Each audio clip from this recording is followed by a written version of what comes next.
Good evening. How's everyone doing?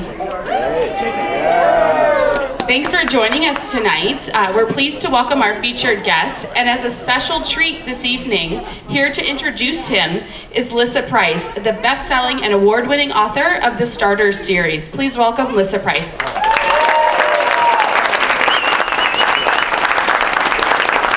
Thank you guys so much. What a great turnout.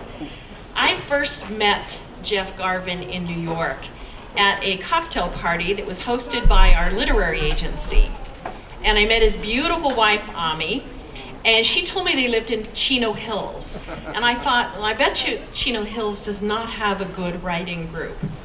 So I suggested to Jeff that he come and join mine, which was a very small, very intimate, and selective group of guys.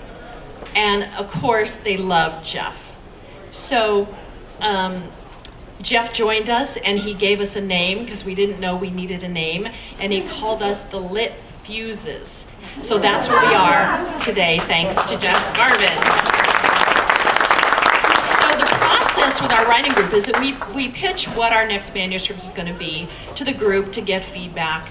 And Jeff pitched us a story about a gender fluid teen. And he was all excited and we were all excited.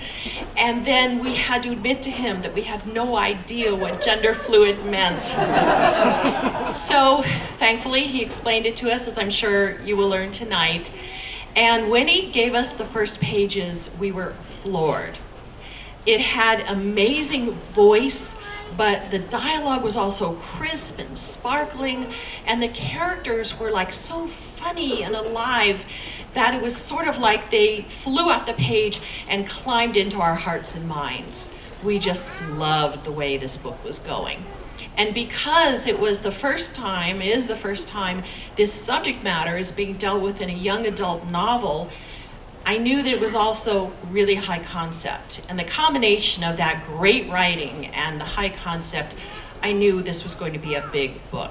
And sure enough, in a few months, his brilliant agent, who flew all the way from New York to be here tonight, she sold it to HarperCollins, and that brings us to tonight. So I want to say that Jeff Garvin is the whole package. He is so talented. For those of you that don't know him, he used to be a child actor on television. Then he became a front man for a touring rock band. Now he is a great dad and husband, and also a brilliant charades player. And he also does the best Christopher Walken imitation I know on the planet. If you're lucky, maybe sometime you'll get to hear that. So, and as of today, because it's very special, we can also now say that Jeff Garvin is a truly gifted, published author. I give you Jeff Garvin.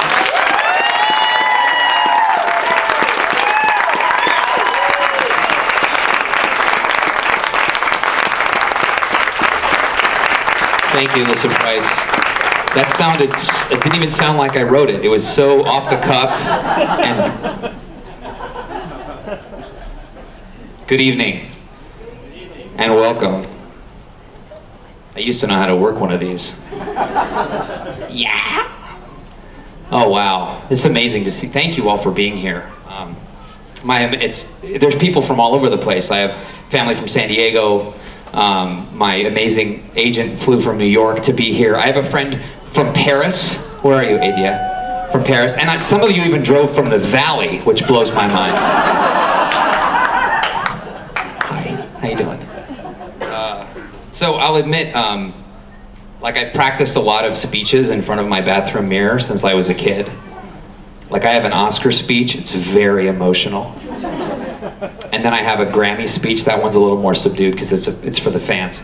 But I never had a book speech, and so when this thing came up, I didn't know what to say. But it occurred to me as I was thinking about it that this is, you hear about these dream come true moments, in people's lives, but you never actually are there when one happens. And so I thought this is one of those moments and we're all here together.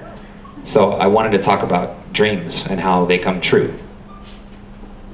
So this dream began with the death of another dream. It was 2011 and my band had just broken up, And for 10 years, I was the guy with the hair and the tattoos and the bass guitar, and like that was who I was. And all of a sudden, I couldn't be that guy anymore.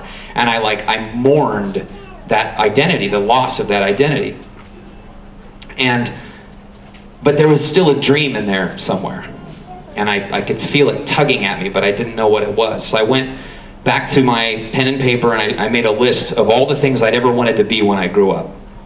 And I was actor, okay, that was done. And singer, I had done that. And there were only 2 left on the list, and it was novelist and astronaut. I don't know if you've ever looked into becoming an astronaut. There's a lot of math.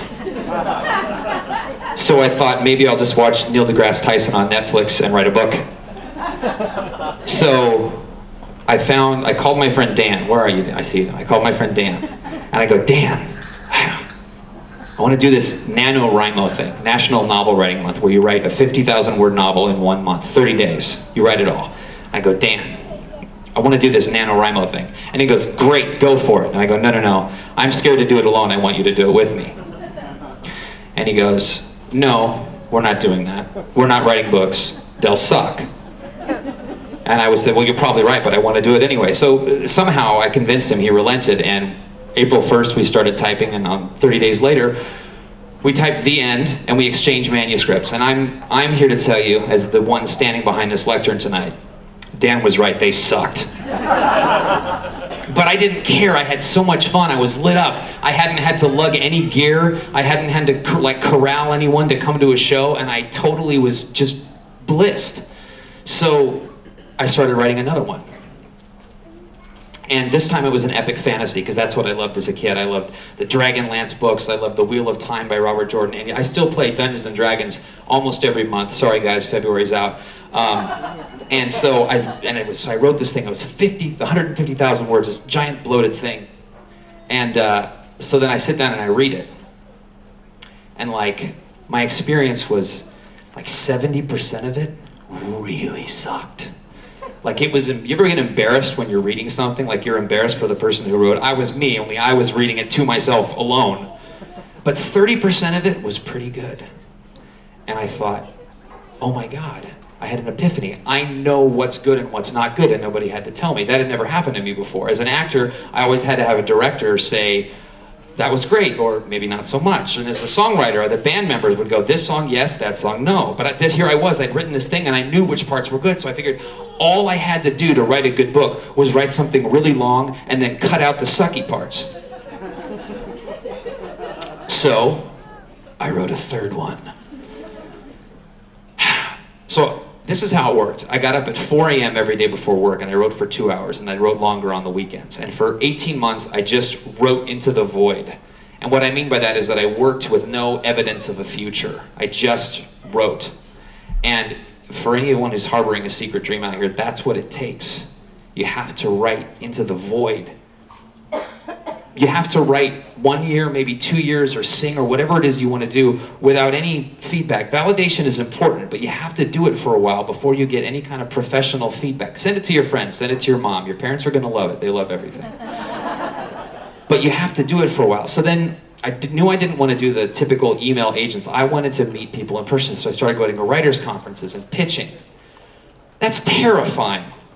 But in 2013, I met my agent, Rachel Ekstrom, at the Las Vegas Writers Conference, and I pitched her the book that I had been working on, and a couple of months later, she offered to represent me, and I'm immeasurably and inexpressibly grateful that she did. So in the fall, we started shopping that book, and we're shopping it, and we're shopping it. Now understand, this is part one of a 3-part trilogy, okay? I had already figured out who was going to direct the movie, Ridley Scott. I had already figured out which part I was going to play, the wise mentor, and I had already figured out how I was going to spend the money apartment in Paris. So you can imagine how crushed I was when 9 weeks after being on submission, we'd heard nothing. Not a peep, just crickets. I was crushed. I was epically disappointed. I thought I had tasted this dream and then it was being taken away from me again. But being the hard-headed guy that I was, I thought, no, I'm gonna write book 2. And thank goodness for Alyssa Price, because she very gently shook me by the shoulders and said, "Do not write the sequel to a book you have not sold. Write something new, something different." But I didn't have anything. I didn't have any ideas. I was done. I had 3 books. That's all I had. I was dry.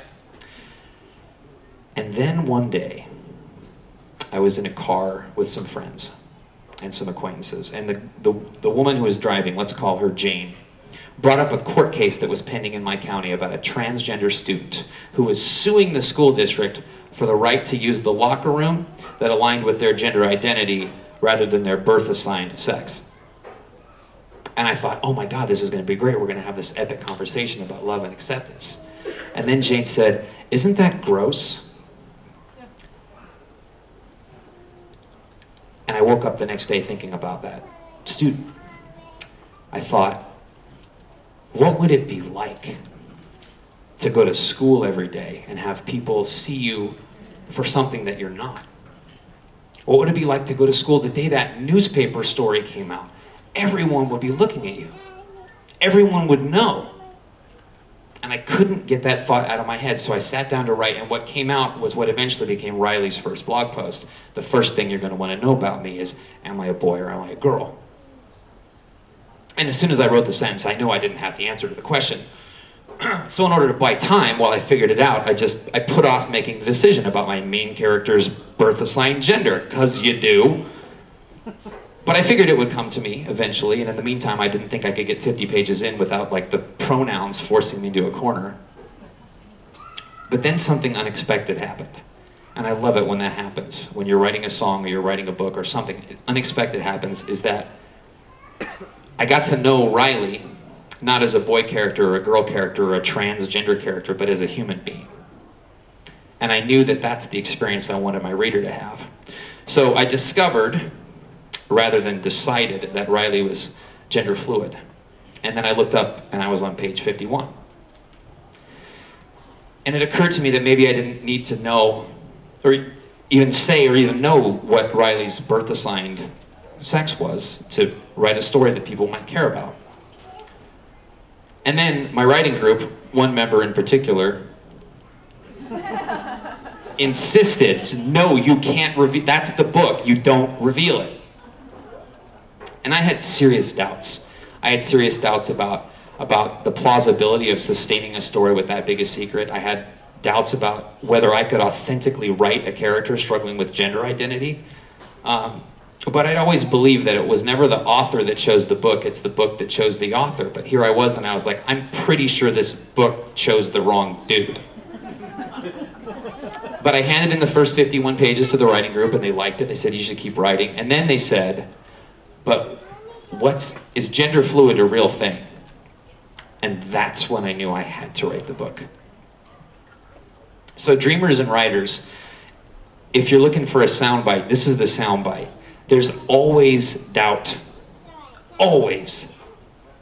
But doubt is the shadow of inspiration, and if you can see the shadow, you can always find the light. So on the advice of a close friend, I sent the 50 pages to my agent, and she read them overnight and called me and said, I want to take this out on a partial. And I was like, awesome, what's that? And she goes, that's where you try to sell a book that's not finished yet. And I said, well, that sounds like a terrible idea. She goes, go with me on this. And I'm like, yeah, 9 weeks with nothing the first time. Okay, I'll go with it. Let's go. Okay, let's go. So she helped me tweak it. And we sent it out on my birthday, and 9 days later, she sold it to HarperCollins, Balzer and Bray, and that was 20 months to the day ago. And now I'm standing here in a room with all you guys. So thank you for being here. My kids are out late tonight, but I promised them a bedtime story, so this is it. It's really weird, I'm sorry. And you can't repeat any of the words. Okay, so Riley, the main character in my book, starts an anonymous blog to deal with the stress of being secretly gender fluid, the harassment for dressing androgynously at school and the tension at home. And so what I'm about to read to you is one of Riley's early blog posts. It occurs right after Riley meets a certain mysterious outcast. New post. My raging hypocrisy. Also lightsabers. October 2, 9:47 p.m. Today, I met a boy. Well, I thought I met a boy. Actually, I met a girl. That's right. I got all prematurely gender assignee, and I was wrong. In my defense, I was in the middle of a fairly epic anxiety episode, and she, whom I thought was a he, has these unsettlingly gorgeous blue eyes. No one could be expected to maintain objectivity while under the gaze of those eyes. They were like lightsaber blue. My guts have turned to jello just replaying the scene in my head. Oh, and did I mention the lip ring? Hot. Now playing There She Goes by The Laws. Okay, given the fact that even I am capable of making premature assumptions about someone's gender, I will attempt to explain this with less than my usual dose of gender fluid rage, TM, which, by the way, is the name of my new punk band.